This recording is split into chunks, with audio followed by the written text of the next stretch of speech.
हम जबकि बिना सब व्यर्थ है, क्यों महादानी राजा नृग को गिरगिट बनना पड़ा। द्वारिका में शाम का समय था। भगवान श्री कृष्ण के पुत्र खेल रहे थे। खेल खेल में उन्हें प्यास लगी और वे पानी की खोज में एक कुएं के पास पहुंचे। वहां उन्होंने देखा कि एक गिरगिट कुएं में पड़ा हुआ है। उन्होंने उसे निकालने की कोशिश की। उन्होंने सूत और चमड़े की रस्सियों का उपयोग किया, लेकिन वह गिरगिट बाहर नहीं आ सका। जब वे असफल हो गए तो ये बात भगवान द्वारिकाधीश तक पहुंचाई गई। भगवान श्री कृष्ण स्वयं वहां पहुंचे। उन्होंने बिना किसी कठिनाई के बाएं हाथ से उस गिरगिट को खींचकर बाहर निकाल दिया। जैसे ही गिरगिट भगवान के स्पर्श में आया, एक आश्चर्यजनक घटना घटी। गिरगिट से एक तेजस्वी महापुरुष प्रकट हुए। भगवान, जो कि त्रिकालदर्शी हैं और सब कुछ जानते हैं, ने फिर भी उनसे पूछा, हे देव पुरुष, आप कौन हैं और आपको ये स्थिति कैसे प्राप्त हुई? आप गिरगिट क्यों बने? कृपया अपना परिचय दीजिए। राजा नृग की कहानी। उस महापुरुष ने उत्तर दिया, प्रभु, मैं राजा नृग हूँ। मैं एक चक्रवर्ती सम्राट था और प्रसिद्ध दानी था। आपने मेरे नाम के बारे में अवश्य सुना होगा। मैं आपको अपनी कहानी सुनाता हूँ।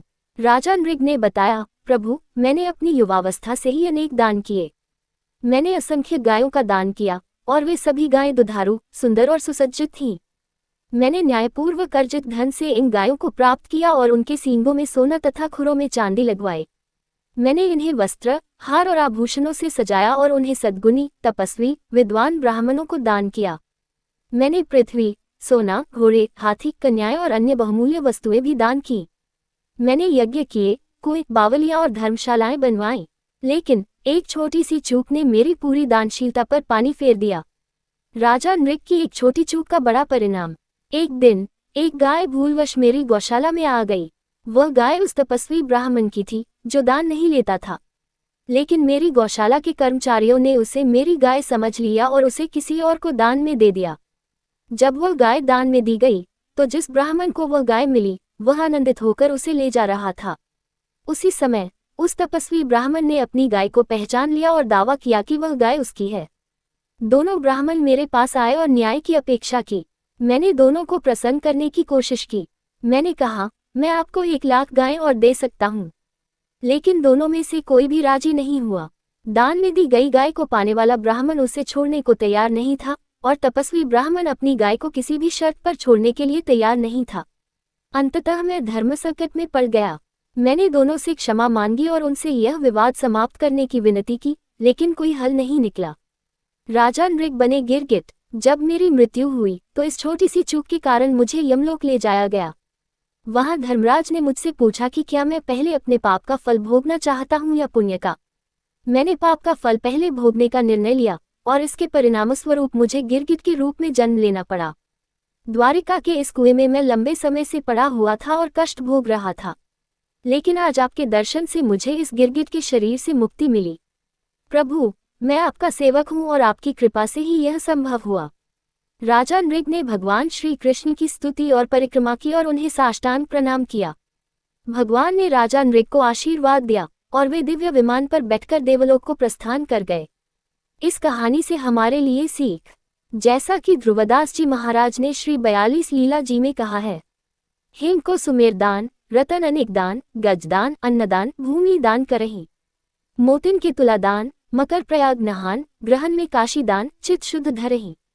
सेज दान, कन्यादान, कुरुक्षेत्र गौ दान, इतने में पाप को नेकहु न हरही।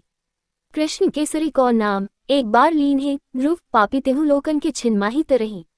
अर्थात यदि कोई इस विश्वास के साथ सुमेरु पर्वत के समान स्वर्ण का दान करे, रत्न, अन्नदान और भूमिदान करे कि इससे पुण्य मिलेगा और पापों से मुक्ति होगी, या फिर अनेक तुलादान करे, प्रयाग जैसे तीर्थों में स्नान करे और काशी में ग्रहण के अवसर पर चित्त शुद्धि के लिए अनेकों दान करे, शय्यादान, कन्यादान और कुरुक्षेत्र में शुभ पर्व पर गोदान करे, तो इन सभी पुण्य कर्मों के बावजूद वह अपने समस्त पापों से मुक्त नहीं हो सकता। केवल एक बार श्री कृष्ण के नाम का स्मरण करने से ही त्रैलोक्य के समस्त पापी भी एक क्षण में संसार के आवागमन से मुक्त होकर परमगति को प्राप्त कर सकते हैं। महाराज नृग को इतने दान करने के बावजूद केवल एक अपराध के कारण गिरगिट के रूप में जन्म लेना पड़ा। लेकिन यदि कोई नाम जप करने वाला साधक है तो हजारों अपराध होने पर भी उसकी ऐसी दुर्गति नहीं होगी। यदि उसे पुनर्जन्म लेना भी पड़ा तो वह एक अच्छे परिवार में जन्म लेगा और बहुत शीघ्र भगवत प्राप्ति कर लेगा। भगवान का नाम अत्यंत शक्तिशाली है, इसलिए अधिक से अधिक नाम जपने का प्रयास करें। अर्थात यदि कोई इस विश्वास के साथ सुमेरु पर्वत के समान स्वर्ण का दान करे, रत्न, अन्नदान और भूमिदान करे कि इससे पुण्य मिलेगा और पापों से मुक्ति होगी, या फिर अनेक तुलादान करे, प्रयाग जैसे तीर्थों में स्नान करे और काशी में ग्रहण के अवसर पर चित्त शुद्धि के लिए अनेकों दान करे, शयादान, कन्यादान और कुरुक्षेत्र में शुभ पर्व पर गोदान करे, तो इन सभी पुण्य कर्मों के बावजूद वह अपने समस्त पापों से मुक्त नहीं हो सकता। केवल एक बार श्री कृष्ण के नाम का स्मरण करने से ही त्रैलोक्य के समस्त पापी भी एक क्षण में संसार के आवागमन से मुक्त होकर परमगति को प्राप्त कर सकते हैं। महाराज नृग को इतने दान करने के बावजूद केवल एक अपराध के कारण गिरगिट के रूप में जन्म लेना पड़ा। लेकिन यदि कोई नाम जप करने वाला साधक है तो हजारों अपराध होने पर भी उसकी ऐसी दुर्गति नहीं होगी।